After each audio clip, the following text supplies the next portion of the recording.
Hoy contamos con la presencia de Pedro Uc, originario de Buxos, Yucatán. Es un escritor mexicano, poeta, narrador, activista y es muy querido por ser activista y defensor del territorio maya, que hoy nos hace el favor de estar con nosotros con su ponencia La convivencia de las comunidades mayas en su entorno. Pues demos la bienvenida a nuestro panelista. Hola, Pedro. Hola, buenas tardes. Qué gusto estar con ustedes en este momento y pues agradecido por esta oportunidad que nos dan para hacer esta plática, esta reflexión, sobre todo estar comunicado con el auditorio y con la gente con quienes ustedes han estado trabajando. Pues muchas gracias. Bueno, hoy pues quiero platicar con ustedes sobre la importancia que tenemos en las comunidades indígenas o mayas respecto a nuestro entorno. Lo que hay detrás de cada comunidad se nos hace como muy importante para nosotros porque la gente que vive en los pueblos o en las comunidades, sobre todo las más pequeñas, tienen como muy claro un modo de vida que depende de lo que tienen a su alrededor. Esto que se tiene alrededor es de relevancia porque de allí depende una condición en la que nuestros pueblos se han destacado en el tema de su salud. Para los pueblos mayas, para las comunidades indígenas, el tema de la salud es muy, muy importante. De hecho, cuando nosotros saludamos en maya, no decimos buenos días o buenas tardes o buenas noches. Lo que hacemos es así como una pregunta. Le decimos a la persona que tenemos enfrente, Bishawanil, ¿cómo está tu ánimo o cómo está tu salud? Y seguimos diciendo, Keshi Watojaole, ojalá que estés saludable. Sin embargo, esto de saludable va más allá de no tener un dolor en el cuerpo o una herida en el cuerpo.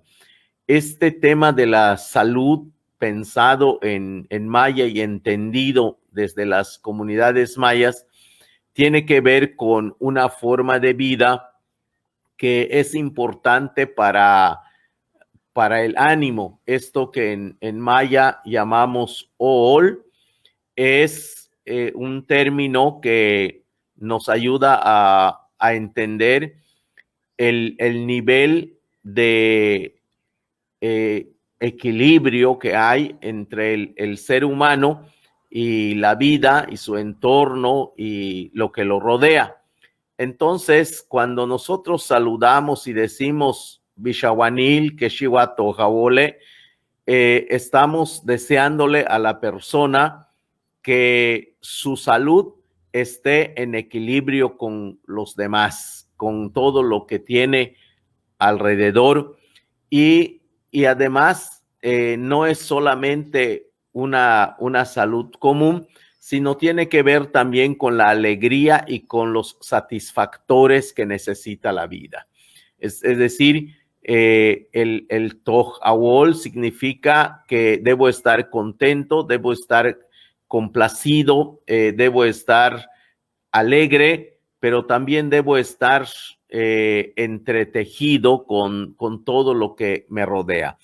Esto es un valor importante que lamentablemente no se ha tomado en cuenta cuando en las escuelas van nuestros niños, en donde estas escuelas tienen toda una especie de contenido distinto, extraño, dictado desde Occidente, y que bueno, trata de enseñar otra cosa, y nuestro conocimiento, nuestra experiencia y nuestra forma de vida en la comunidad queda como relegada, desvalorizada y muchas veces hasta burlada o ridiculizada.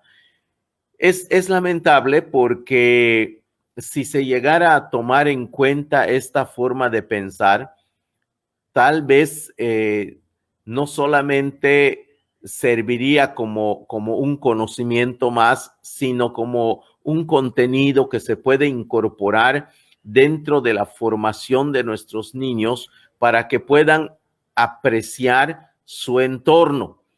¿Qué pasa cuando no nos liga emocionalmente o sentimentalmente con un aspecto? Pues lo que le pase a esa realidad o ese pedazo de realidad simplemente no nos importa, no nos duele. Pongo un ejemplo. Si vemos que una persona completamente extraña está enferma, pues lo más que llegamos a decir, ojalá que esa persona pues recupere su salud.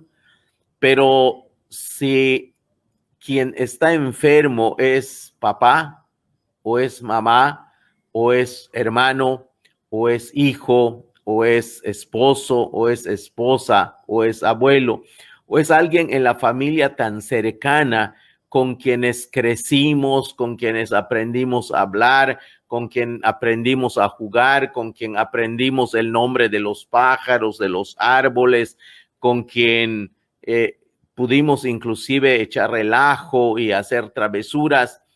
Si algo le pasa a la salud de esa persona, obviamente nos va a doler muchísimo. Obviamente nos vamos a sentir mal, y no solamente nos vamos a sentir mal, sino nos vamos a comprometer con él o con ella para buscar el modo de apoyarlo, de ayudarlo para que pueda superar su situación de salud. Pues esto que estoy diciendo, que es muy común para todo mundo, esto es lo que pasa con las comunidades mayas o con las personas que crecimos en un pueblo en donde nuestro entorno son los árboles, nuestro entorno es la lluvia, nuestro entorno es la tierra, nuestro entorno es el maíz, es el cenote, es el monte, son los pájaros, son las piedras, son las abejas, es la lluvia, es el sol, es la noche, es el viento, es la milpa, es el maíz y los animales, ¿no? Cuando crecemos en un medio ambiente así o en un entorno así, obviamente no es una cuestión que entendemos solamente, sino es una realidad que sentimos, con lo que estamos ligados, con las que hacemos parte de nuestra vida o está entretejida nuestra vida, es parte de nuestra vida. Entonces, cuando eso pasa, llegamos a decir que amamos ese ser, que le tenemos cariño a ese ser, que compartimos nuestro corazón con ese ser. Imagínense cuando entonces viene un megaproyecto como es el de la soya transgénica o el monocultivo de la soya transgénica, y pues deciden talar, desmontar o deforestar 2,000 hectáreas de selva. Imagínense cómo nos sentimos cuando vemos cómo las grandes maquinarias están caminando, están aplastando, están avanzando sobre estos árboles que vimos crecer o que crecimos juntos con ellos o que nos vieron crecer y que nos han alegrado tanto con sus sombras, es más, nos han alegrado por el modo como el viento se hace cómplice de sus hojas, de sus colores.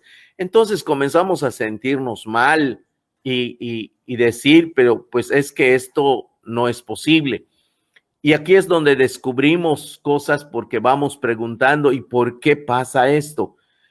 Porque la otra cultura, que es la que gobierna, que es la que tiene el poder, nos dice que esto es desarrollo, nos dice que esto es para nuestro bien, nos dice que es para sacarnos de la marginación, nos dice que es para que tengamos empleos, nos dice que es para que tengamos una mejor comprensión de nuestra vida. Sin embargo, nosotros no así lo vemos. Cuando termina este desmonte, cuando termina esta deforestación, aparecen o desnudan a los cenotes que estaban debajo de estos árboles, y muchas veces estas empresas como las de Alfonso Romo aquí en Tizimín, pues las manda a rellenar, manda a echarle un montón de escombros y pone cementos encima y las tapa, ¿no?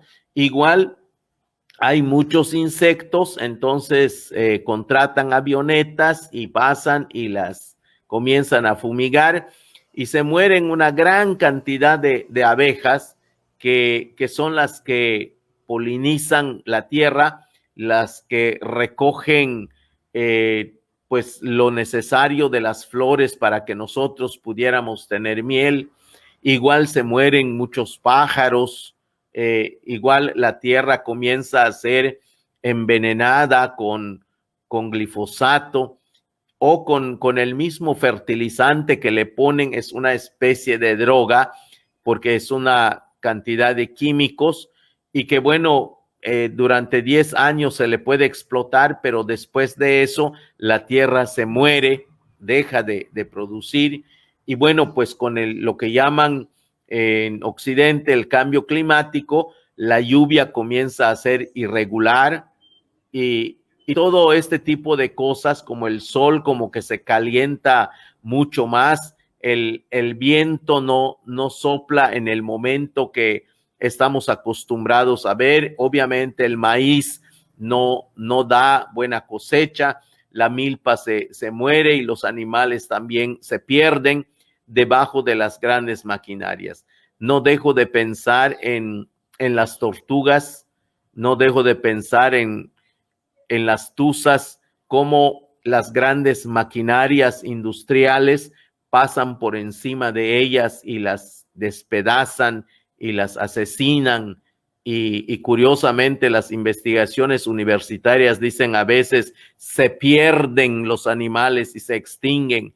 No se pierden ni se extinguen, las matan, las asesinan.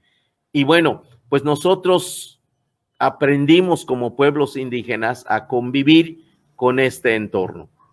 ¿Y por qué nos gusta y por qué lo queremos y por qué lo amamos? Porque descubrimos algo muy simple, algo muy sencillo. Cuando nuestro entorno tiene una salud, cuando nuestro entorno está alegre, cuando nuestro entorno no está enfermo, no está lastimado, pues este entorno nos permite una cosa fundamental para vivir: comer bien. Cuando digo comer bien, me refiero a que todo lo que tenemos en la milpa se va a buscar y cosechándolo de la propia mata, de la tierra, lo traemos a nuestra mesa. Si vamos a comer jícama, pues no vamos a ir al supermercado a buscar una jícama seca porque hace un mes que está congelada, sino vamos a arrancar una jícama de la tierra, de la milpa, y con ese jugo que tiene, con esa frescura que tiene, después de almorzar nos comemos 1 o 2 jícamas. Eso es fantástico, es decir, comemos bien.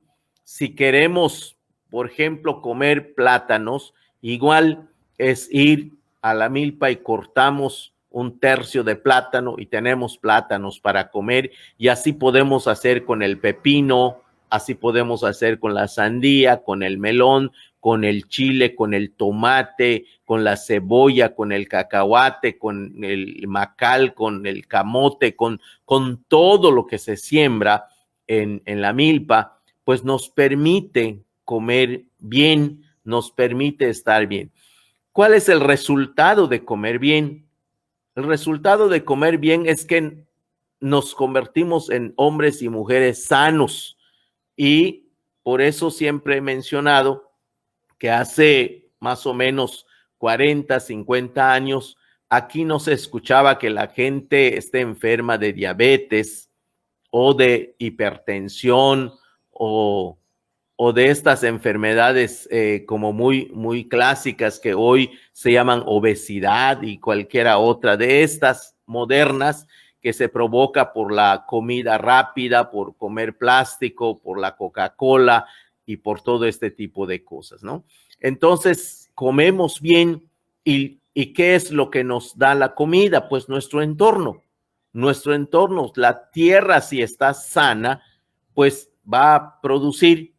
El viento, si es sano, si no apesta a las granjas de Quequén, pues ese viento igual nos ayuda a estar sano.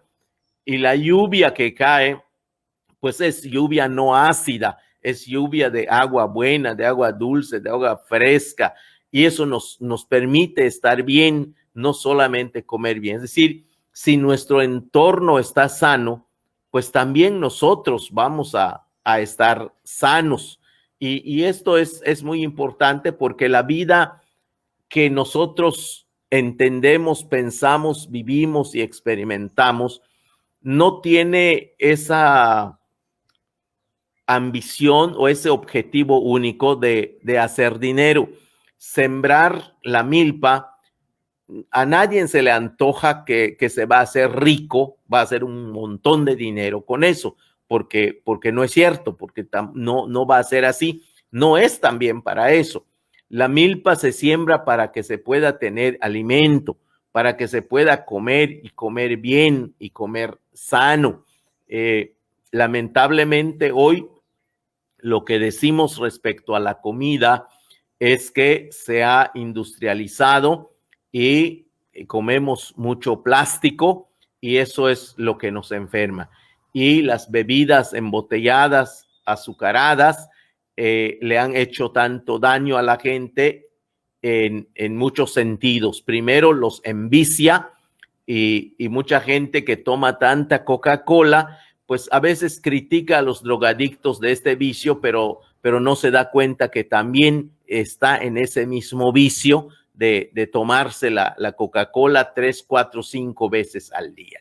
Y así en los pueblos indígenas, hasta hace algunos años, pues lo que se tomaba era agua de limón, que es muy importante, agua de limón dulce, agua de lima, agua de nance, agua de mango y diferentes tipos de frutas que se cosechaban y se hacían las aguas y eso se tomaba, y el pozole y también el atole. Entonces, todo este tipo de cosas nos permite estar bien, estar sanos y estar contentos, que eso es muy importante.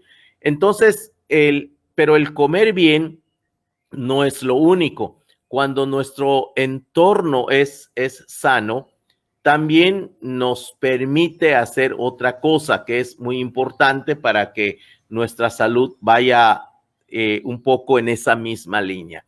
Nos permite descansar. Las personas que todavía creemos en la milpa y trabajamos la milpa y pensamos que la milpa es el espacio donde creamos y recreamos la vida, pues entre todos los trabajos que tenemos, pues está también contemplado el descanso. El descanso es muy importante. Después de comer, la gente de los pueblos, pues acostumbran descansar y se pueden acostar, pueden estar platicando, durmiendo un rato, porque esto ayuda a que no te enfermes emocionalmente. Este problema de descansar que muchas veces no se entiende desde Occidente cuando dicen es que los indígenas son pobres porque son unos flojos. Pues la verdad es que sí descansamos, pero no es por flojera, es por un modo de ver la vida en donde se necesita estar saludable. El problema de la gente que vive en la ciudad y que trabaja en una fábrica, que trabaja en una empresa, que trabaja en un hotel, en un restaurante, y muchas veces tiene que lidiar con otras gentes y con otra situación, y bueno, no depende de él si descansa o no descansa, si corre o camina o grita. Entonces regresa con una tensión emocional en su casa y no le da tiempo de pensar. Nosotros creemos que para poder pensar, para poder construir una narrativa como tenemos los mayas tenemos un montón de cuentos, esto que le llaman cuentos, para nosotros son historias. Bueno, nosotros tenemos un montón de este tipo de cosas. El maestro Feliciano Sánchez decía que si nosotros dejáramos el tiempo para escribir estas historias, haríamos un trabajo maravilloso que estaría por encima de muchos otros trabajos, ¿no? Que se conocen popularmente, y creo que tiene razón. Entonces, yo creo que cuando el entorno nuestro es un entorno sano, pues bueno, nos permite descansar, y en el descanso se encuentra también una forma de vida interesante. Luego, dentro de este entorno sano, también las comunidades mayas hacen algo importante, la celebración comunitaria.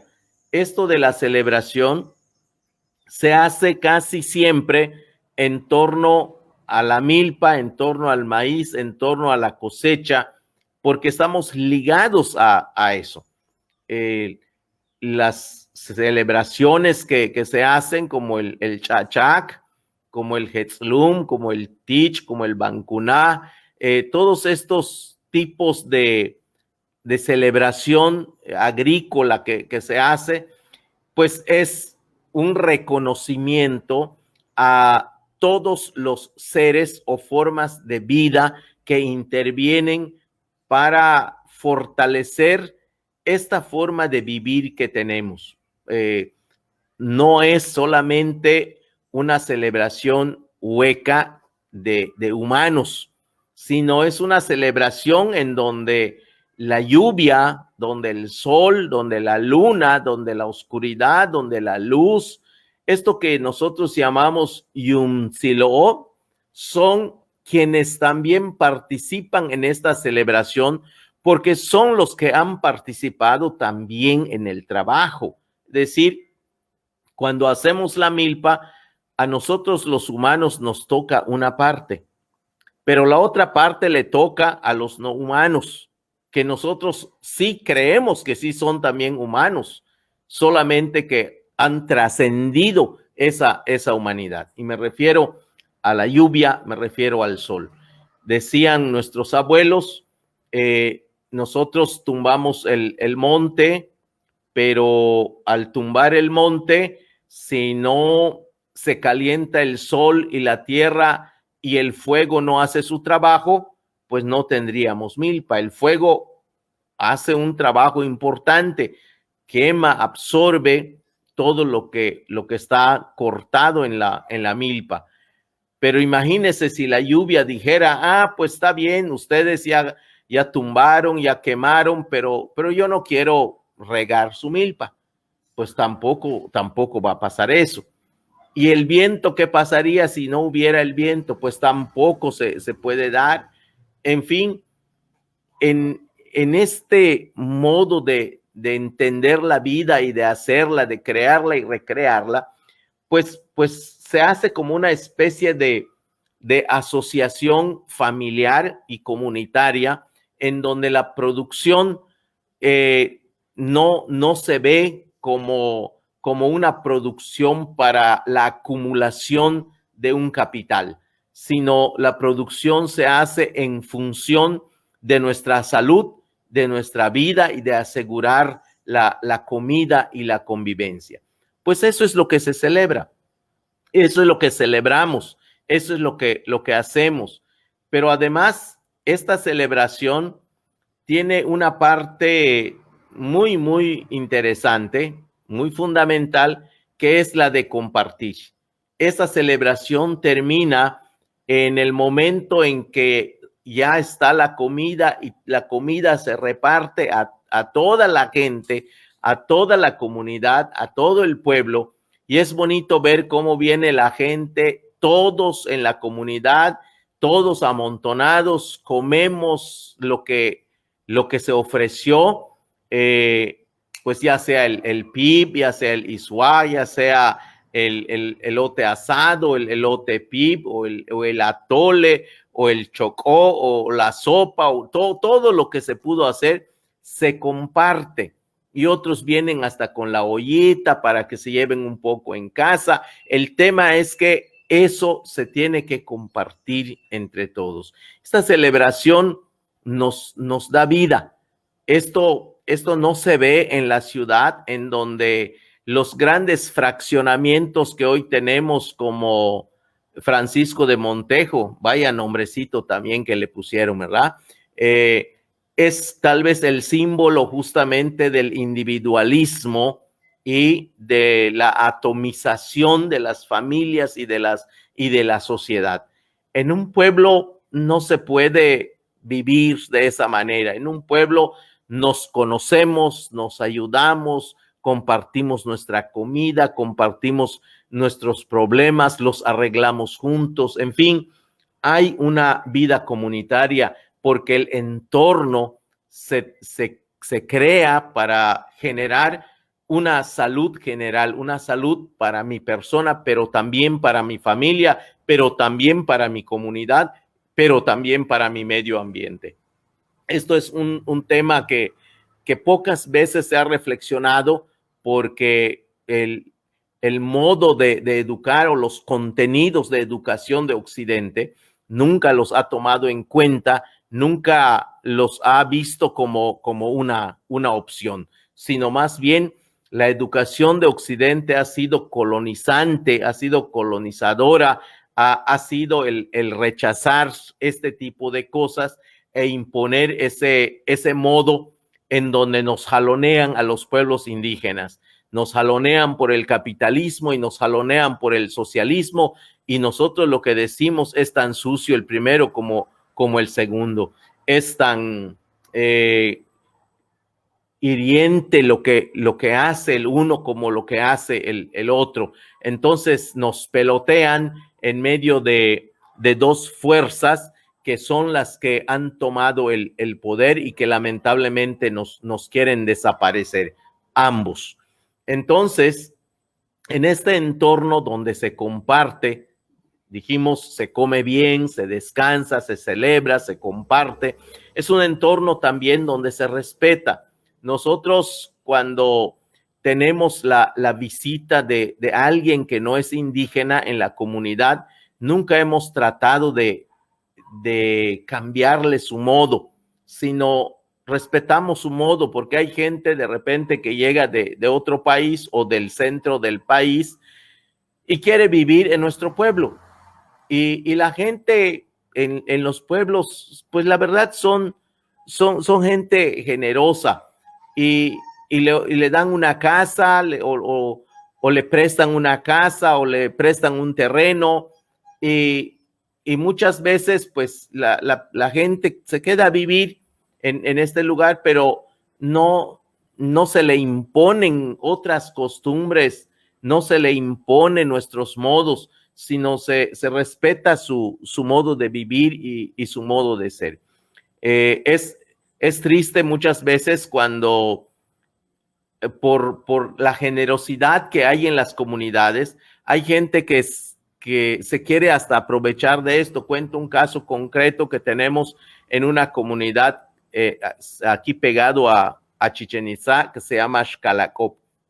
Llegó alguna gente del centro del país y comenzó a preguntar cómo puede hacer para tener un terreno para vivir. Y le dijeron, pues si quieres un terreno, aquí hay un terrenito cerca del centro, son de 15 metros por 50 de fondo, pues es de la comunidad, es del pueblo. Si quieres hacer ahí tu casa, pues hazla. Y bueno, pues hizo su casa y comenzó a preguntar si puede comprar. Y alguien le dijo, no, bueno, no se puede vender aquí porque el terreno aquí pues no se vende. ¿Pero por qué? La gente no supo explicarle por qué no se puede vender y comenzó a averiguar por qué no se puede vender. Resulta que el pueblo está construido sobre un ejido y el ejido está en uso común. Entonces, como está en uso común, pues no se puede vender. Nadie puede vender la tierra. El que quiere agarrar un pedazo de tierra para hacer su casa, lo hace, no le cuesta nada, pero tampoco lo puede vender. Entonces, luego se supo que esta persona estaba vendiendo terrenos y sabe que no se puede vender, pero comenzó a venderlos y a la hora de que le reclamen el terreno, pues no podía dar ningún papel porque pues no tiene. Entonces dejó todo, se escapó y se fue con el dinero que ya había reunido. Entonces todo este tipo de situaciones pues genera una situación de descontento y rompe el tejido social, rompe lo comunitario que hay muchas veces en la vida, ¿no?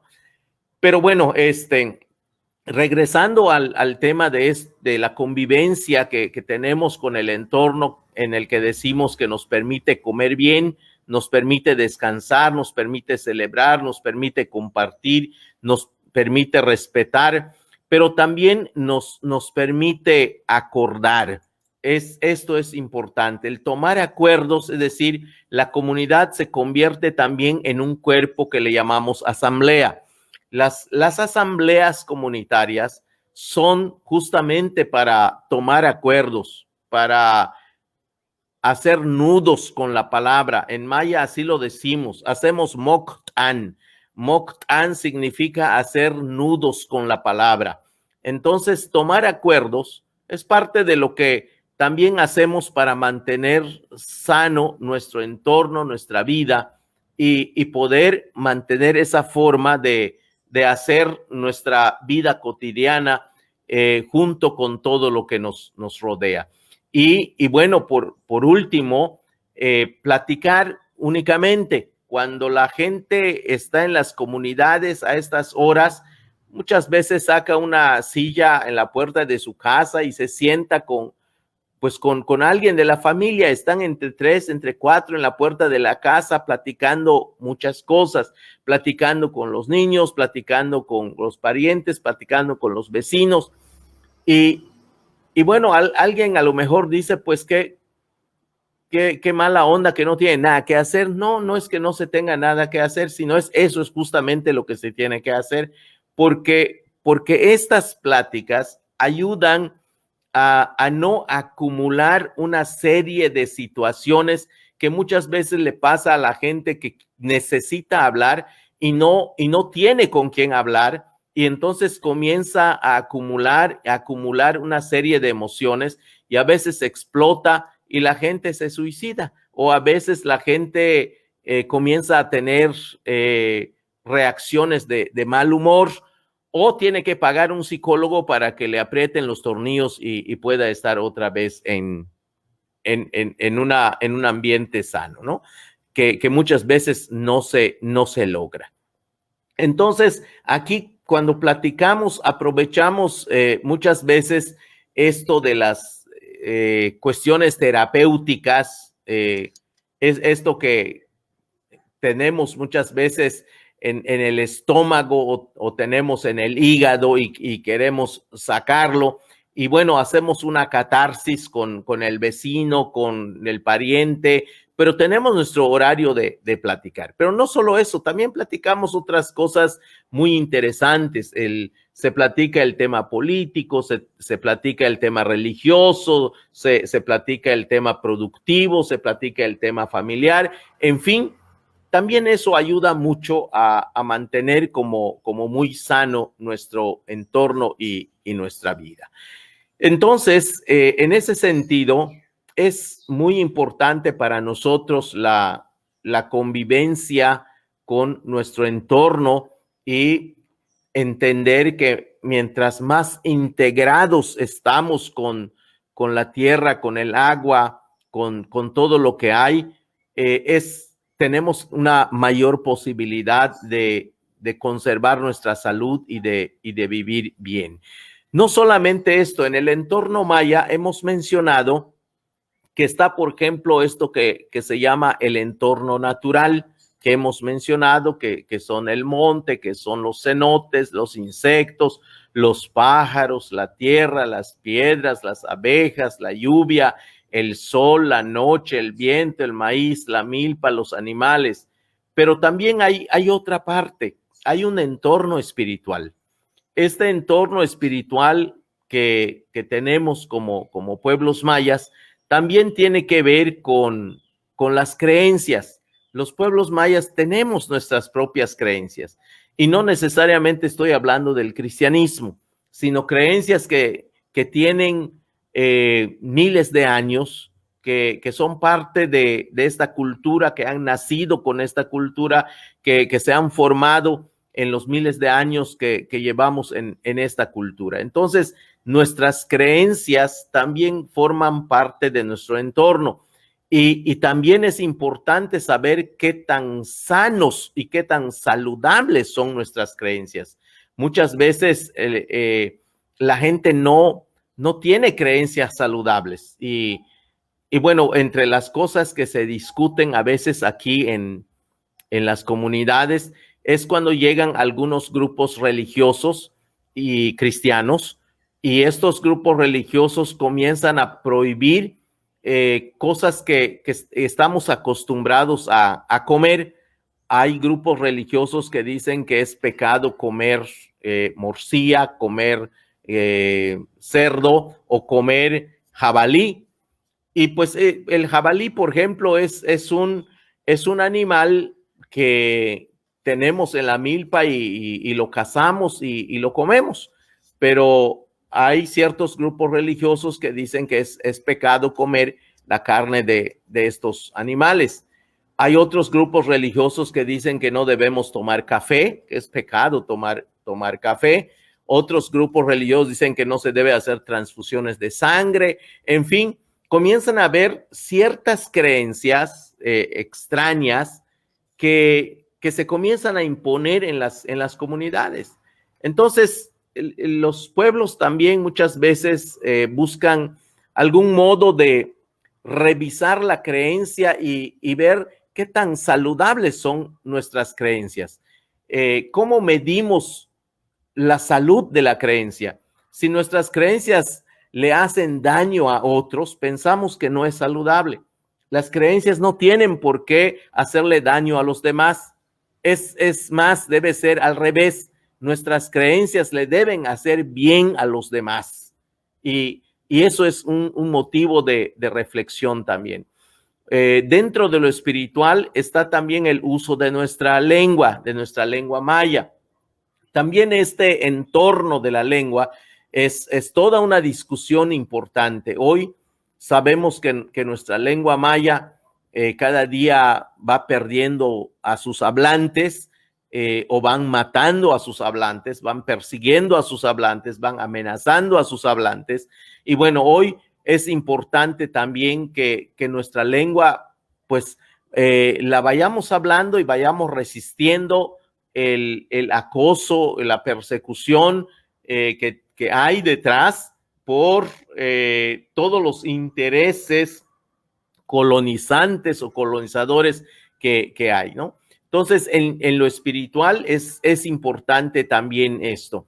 El tema de de los aprendizajes, también las fiestas, la familia, la producción, la preparación de nuestros alimentos. También esto de la preparación de nuestros alimentos es una cosa muy, muy importante, porque si hablamos de comer bien, preparar los alimentos no es un hobby, no es una cosa que se tiene que hacer a la carrera.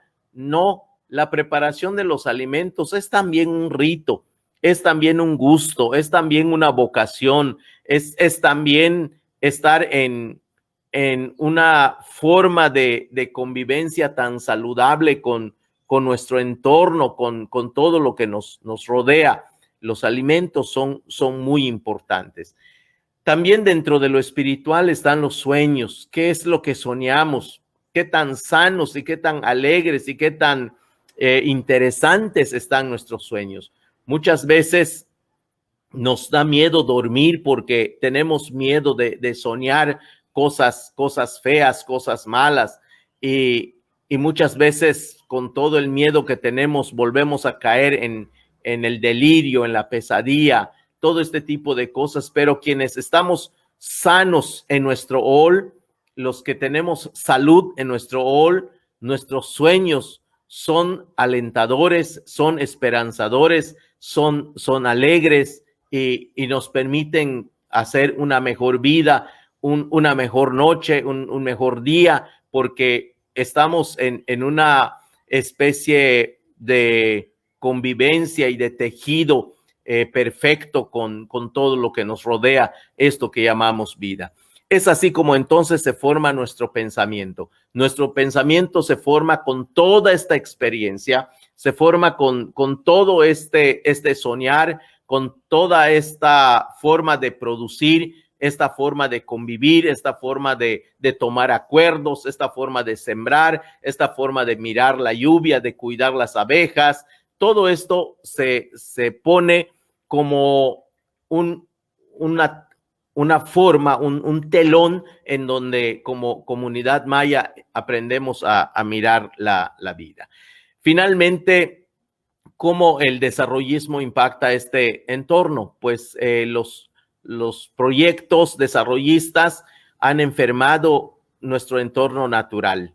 Sabemos que han contaminado el agua, sabemos que están contaminando la tierra, están destruyendo los montes y también destruyen el tejido comunitario, el tejido social, el tejido familiar.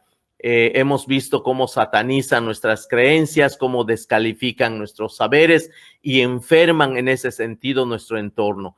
¿Qué tipo de comunidad tenemos a día de hoy? Hoy la mayoría de las comunidades están enfermas porque han enfermado su entorno, porque las empresas han venido y han contaminado y han lastimado y han endrogado nuestro entorno y los impactos no se han dejado esperar. Hoy la leche materna de muchas indígenas mayas tiene glifosato y eso es lo que le dan, con lo que amamantan a sus hijos. Y esto es triste. No podemos hablar de un entorno sano cuando estas situaciones se está dando. Hoy por hoy, con esto quiero terminar. La convivencia con el entorno pues consiste en procurar la salud de todo y de todos. Creo que es importante que lo entendamos así y que tengamos por lo menos este sentido de buen vivir, este sentido de encontrar nuestra salud. Es bueno conversar, hay que conversar con la familia, hay que conversar con el vecino, hay que conversar con el pájaro, con el animal, con las plantas, con el maíz, hay que conversar con todos. Es importante conversar sobre todo lo común y lo extraño para poder hacer acuerdos. En maya le llamamos tzikbal. Es importante que esta convivencia tenga que ver con la buena alimentación de los seres humanos y de la tierra y de los yumtzil. El alimento debe ser para todos. Es muy importante engrosar los hilos de nuestro tejido familiar, nuestro tejido comunitario, nuestro tejido espiritual. Es importante engrosarlos. Hay que mantener saludable la tierra, la lluvia, el viento y el agua. si somos capaces de entender esto y ponerlo en práctica, el resultado va a ser para todos, no solamente para los mayas. Tendremos un mundo mejor porque vamos a lograr que nuestros cuerpos, que nuestra mente y que nuestras emociones estén sanas, porque también nuestro entorno va a encontrar esta forma de vivir en armonía con todo. Una salud para todos y para nuestro medio ambiente. El tema es que en el 92, cuando se reformó la ley, el artículo 27 de la Constitución, se hizo una especie de grieta en la ley para que los ejidos que son propiedad comunal puedan entrar en un programa que se llama o que se llamó Procede, que les permite repartirse por hectáreas la tierra de acuerdo al número de ejidatarios que había en cada ejido. Entonces, algunos ejidos se acogieron a este programa, se repartieron la tierra y bueno, tuvieron eso que se llama dominio pleno sobre la tierra y se convirtió en propiedad privada. Entonces ya podían rentarlo, ya podían venderlo o ya podían obtener un crédito hipotecario sobre esa tierra. Los ejidos que hasta el día de hoy no quisieron entrar en este programa se mantienen como propiedad comunal y no puede nadie vender ningún pedazo de tierra salvo si la asamblea reunida en pleno y por acuerdo pues decide vender una parte o todo, pero o rentarla, lo que sea, porque en ese sentido la asamblea es la autoridad máxima de todo el ejido. Entonces, eso es lo que pasa con la propiedad comunal y con la propiedad privada. La propiedad privada, pues ahí está, pues cada quien hace con su tierra lo que quiere hacer, pero en la propiedad comunal que todavía hay el día de hoy y que se les llama de uso común, pues esto solo se puede arreglar por acuerdo de asamblea. Así están una gran cantidad de ejidos, afortunadamente, hasta el día de hoy. Hay una confusión importante entre lo que es maya y lo que no es, pero que parece maya. El tema es que hay vividores por todos lados y la cultura maya ha sido utilizada políticamente por intereses de gente del poder, pero también por gente que se dedica en la empresa a hacer dinero. Entonces, el folclore que han hecho de la cultura maya, pues han encontrado que es una buena divisa y han inventado una serie de actividades que le llaman ceremonias mayas o bodas mayas, como las que hacen en Xcaret, en donde cobran una gran cantidad de dinero en dólares y que mucha gente cree que de verdad es maya. La verdad es que eso no es maya. Nosotros no conocemos esas cosas. Lo que hemos visto por televisión nos parece tan extraño porque no es nuestro, no tiene nada que ver con eso. Y hay una manera muy simple de entenderlo. La gente que se dedica a esto, pues completa el cuadro con un tipo de vestido. Se ponen una cinta roja en la cabeza, se ponen una guayabera o una filipina, un pantalón blanco, unas alpargatas o a veces un cinturón de ropa en la cintura, pues, y bueno, hacen una ceremonia que le llaman el fuego nuevo, que tampoco eso es nuestro. De hecho, el bastón de mando que se le da a López Obrador tampoco es nuestro, no es cultura maya. Entonces aquí hay un problema de gente que desconoce la cultura y cree que este tipo de actividades pues son nuestras y no lo son, no tiene absolutamente nada que ver. Y muchos de los que hacen estas actividades no son mayas, son chilangos. es gente que viene de otros estados y que ha visto que esto genera dinero y pues lo hace. Es triste que se le esté engañando a mucha gente con este tipo de cosas, pero la verdad es que no. Y hay hasta organizaciones que han hecho esto. Hay una organización que se llama de gobernadores indígenas que le está sacando provecho político a esto y en realidad no son gente que reivindica la vida sana de las comunidades indígenas. Más bien es gente organizada para buscar algún beneficio político y económico pegado a los partidos políticos, pegado a las paraestatales, para bajar recursos para su propio beneficio. Pero no tiene nada que ver con la vida de las comunidades y con lo que acabamos de hablar. Es una cosa completamente distinta. Lamentablemente, así es como también nos destruyen, porque esto también nos destruye, esto también nos afecta, al igual que las grandes empresas que nos vienen a aplastar.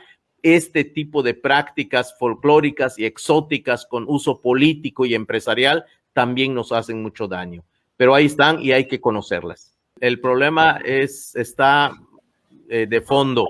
Si revisamos desde Vasconcelos, yo sé que mucha gente adora a Vasconcelos, pero si revisamos a Vasconcelos nos vamos a dar cuenta que fue uno de los colonizadores que nos hizo tanto daño con el contenido pues de la educación desde primaria. Entonces, el que se esté perdiendo la lengua, que esté desapareciendo la lengua, no es una casualidad, sino un propósito. Entonces, el sistema educativo, desde esa vez hasta el día de hoy, han intentado pues aplastar la cultura y obviamente la misma lengua. Y una de las cosas que nosotros hemos subrayado es que para que la lengua maya se conserve, se tiene que conservar también el territorio. No podemos desligar la lengua del territorio. Algunos creen que es posible mantener una lengua maya viva y sin territorio. Yo no creo en eso, justamente porque la lengua maya es una lengua que ha nacido de esa forma de vida, de esa visión, de esa forma de organización y bueno, pues es una visión de mundo y la lengua maya pues puede expresar una serie de pensamientos y de constructos que en español no se entiende ni existen, porque es otra cultura, es otra manera, y eso se necesita un territorio para que pueda estar asentado, para que se pueda ver.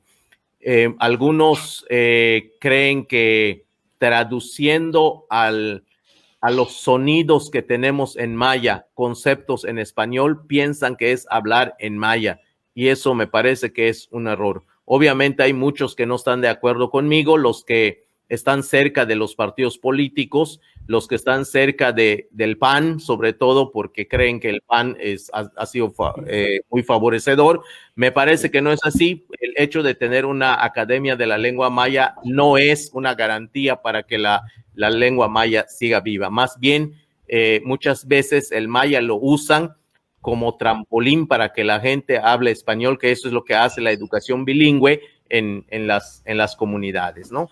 Entonces, yo creo que es importante que la lengua maya tenga su propio territorio y se pueda fortalecer, no de la manera política como la están haciendo hoy. Bueno, yo creo que algunos antropólogos que vale la pena mirar, que lamentablemente pues han fallecido, como Bonfil Batalla. Creo que vale la pena leer México Profundo para ver cómo se plantean, o Stephen Hagen, que también fue muy importante en este tema. Yo creo que vale la pena verlo con esa visión que creo que sí hay, o hay otros personajes muy importantes que han hecho estudios como Carlos Lenkersdorf, que habla sobre la filosofía en clave tojolabal, que vale la pena leerlo y mirarlo, que creo que es importante. O si queremos un poco de historia sobre este sentido, pues hay que leer a Pedro Bracamonte para mirar cómo la lucha se ha dado en esta historia más o menos reciente, más o menos desde hace 500 años para acá. Se puede mirar cómo ha venido dándose esta batalla. Que no nos engañen de que bueno, hoy tenemos un gobierno progresista que quiere ayudarnos. Eso no es cierto, y tenemos mucha prueba para demostrar que esto es una falacia, que esto es un sofisma. Pero bueno, es parte de la lucha que nosotros estamos dando. El Tren Maya creo que ahora sí, como canta Mercedes Sosa, es un monstruo grande y pisa fuerte. Sí. Es uno de los proyectos muy lamentables porque no es un tren, sino es un proyecto de reordenamiento territorial. El tren es el pretexto de un despojo enorme que está conectado con el Plan Puebla-Panamá, lo que se llamó el Plan Puebla-Panamá, y que ha tenido un montón de nombres en donde pues se pretende convertir en un corredor industrial y turístico el sureste mexicano. Así que el que lo plantee López Obrador no es su capricho, pero él es el capataz en este momento que le ha tocado ejecutar este proyecto que se había venido diciendo desde gobiernos anteriores. Pues bueno, el tren, pues si encuentra monte, va a deforestar, si encuentra cenotes, va a acabar con el agua, o por lo menos va a contaminar el agua, y va a instalar parques solares para que pueda tener corriente, y bueno, va a convertir en una cadena de fábricas, parte de estas comunidades indígenas de la península. Y bueno, es uno de los proyectos más dañinos que tenemos, y pues no sé si le vamos a sobrevivir a esto, ¿no? Hay un libro nuevo que acaba de escribir Violeta Núñez y Giovanna Gasparello, que me parece es un libro excelente, donde nos muestran con detalle todos los impactos negativos que va a generar este tren. Entonces, igual es un libro que vale la pena echarle un ojo para tener con claridad los datos de todo este daño. Pero también el CONACYT, al principio de este proyecto, convocó a unos académicos para que se hiciera un estudio sobre los impactos ambientales y sociales, y ahí está el estudio. Lamentablemente el CONACYT no lo quiso promulgar como debe de ser, pero ahí está ese estudio de especialistas, investigadores serios, donde muestran que el tren es un proyecto de destrucción de la cultura maya en todos los sentidos. Queremos hablarlo ambientalmente, culturalmente, también en cuanto a seguridad, socialmente, en todos los aspectos. Es un monstruo grande que pisa fuerte, y quienes vamos a perecer, por lo menos primero, somos las comunidades mayas, que va a trastocar completamente nuestra forma de vida. Y bueno, tal vez lamentablemente dentro de unos, no sé, 10, 15, 20 años, lo maya que quedaría en la península es un tren, es un museo, y a lo mejor estas ceremonias exóticas que no tienen que ver con la cuestión maya. Pero bueno, yo creo que eso es justamente lo que nos hace, pues, tomar fuerza y luchar. Y claro, como dicen algunos, ¿por qué luchan si saben que no van a ganar? Pues porque de por sí nosotros no estamos de acuerdo con esto, y no podemos consentir nuestra propia muerte. Queremos luchar por lo que creemos, y si no pudimos, pues que se nos vaya la vida de una vez en lo que nosotros creemos, porque sin esta salud y sin esta convivencia que hemos hablado con nuestra naturaleza, pues ya no podemos decir que vivimos. Y un ambiente derrotado, en un ambiente enfermo, en un ambiente destruido, pues también nosotros no podríamos vivir como nos gusta y como hemos aprendido a vivir con salud y con buena conciencia. Bueno, eso es así como veo el tema del tren, que da para muchas otras ponencias. El problema del concepto del progreso y del desarrollo, pues es así como se plantea la llegada de las 3 carabelas. Hoy ya no son carabelas, hoy ya son vagones. Entonces el efecto es exactamente lo mismo. El problema es que siempre se justifica con términos abstractos, con términos que se pueden interpretar de acuerdo a los intereses de cada quien, y son especialistas para hacer eso, ¿no? Entonces es triste que el engaño hoy sea el elemento como que nos gobierna. Todas las mañaneras las escuchamos y uno pues lleva las manos en los cabellos y dice, no puedo creer esto que estoy escuchando, tanto cinismo. Pero bueno, ahí está, es la palabra oficial, es la investidura la que está hablando, ¿no? Entonces, aunque sean datos de las páginas del gobierno, si en ese momento no le conviene, sale con yo tengo otros datos, ¿no? Frente a eso, pues, ¿qué se puede hacer? Entonces, es complicado. Pero bueno, pues, ¿qué más? Es lo que nos ha tocado y vamos a seguir luchando y organizándonos aquí abajo y tratando de platicar con la gente de los pueblos esto que está pasando. No nos queda de otra. En eso andamos como Asamblea de Defensores del Territorio Maya Muchichimbal, pues es lo que nosotros hacemos y bueno, pues queremos que la gente también pueda informarse de esta situación y que cada quien pues decida por dónde batea o a qué pelota le batea. Eso es el tema y sí es complicado, pero bueno, ¿qué más? Es la lucha, así es esto. Sí, gracias. Yo creo que este tema debería ser uno de los temas que